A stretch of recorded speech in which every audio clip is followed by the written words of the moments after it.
ছুটির দিনে সন্ধে হলেই চায়ের সাথে ভাজাভুজি কিছু পকোড়া এইসব খেতে কিন্তু খুব ভালো লাগে। আর তার মধ্যে যদি সবাই বাড়ি থাকে তাহলে কিন্তু চায়ের আড্ডাটা একদম জমে যায়।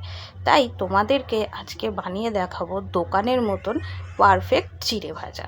তাই এখানে আমি কড়াতে তেল গরম করে নিয়েছি। আমি এখানে সাদা তেল নিয়েছি, তোমরা চাইলে সর্ষের তেল নিতে পারো। আর দিয়ে দিয়েছি বেশ খানিকটা বাদাম আর কিছুটা ছোলার ডাল দিয়ে বেশ ভালো মতন তেলের মধ্যে এগুলিকে আমি ভেজে নেব। আর দিয়ে দেবো এর মধ্যে কারি পাতাটাও এর মধ্যে হালকা নাড়াচাড়া করে ভেজে নেব। এবারে আমি এর মধ্যে দিয়ে দেবো কিছু মশলা। দিয়ে দিলাম অল্প একটু হলুদ গুঁড়ো, দিয়ে দেবো ঝালের জন্য বেশ একটু লঙ্কা গুঁড়ো। চিড়ে ভাজাটা না একটু ঝাল ঝাল টকটক মিষ্টি মিষ্টি হবে, তবেই খেতে কিন্তু বেশ ভালো লাগে। দিয়ে দিলাম নুন আর দিয়ে দেবো অল্প একটু চিনি, দিয়ে বেশ ভালো করে এটাকে আমি ভেজে নেব। বাড়িতে কোনো অতিথি এলে তাদেরকেও কিন্তু চায়ের সাথে এই রকমভাবে চিড়ে ভাজা দিতে পারো, তারাও কিন্তু খেয়ে একদম খুশি হয়ে যাবে। এবারে আমি দিয়ে দেবো এর মধ্যে চিড়েগুনি, দিয়ে বেশ ভালো করে চিড়েগুনিকেও আমি ভেজে নেব।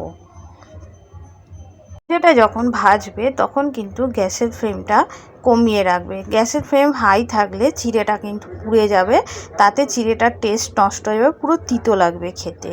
গ্যাসের ফ্লেমটা কমিয়ে ভাজলে তাহলে চিড়েটা ভাজাটাও কিন্তু মুচমুচে হবে, খেতেও কিন্তু খুব ভালো লাগবে।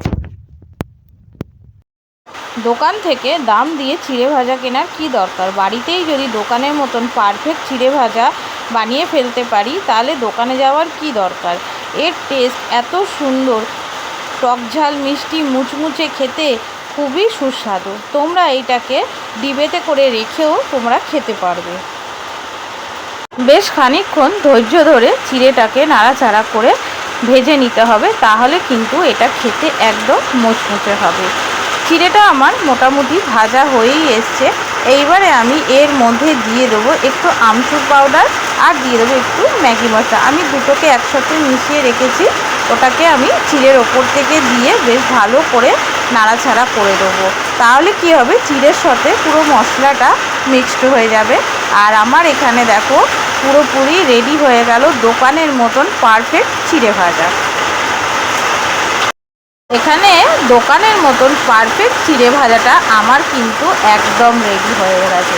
তোমাদের যদি ভালো লেগে থাকে তাহলে তোমরাও ঝটপট করে বানিয়ে ফেলো এই দোকানের মতন চিড়ে ভাজাটা। ভিডিওতে একটু আওয়াজ হচ্ছে কেননা আমাদের এখানে খুব বৃষ্টি হচ্ছে। তাহলে চিড়ে ভাজাটা তোমাদের কেমন লাগলো আমাকে কমেন্টে জানাতে ভুলো না। আজ তাহলে এইটুকুনি, আসছি।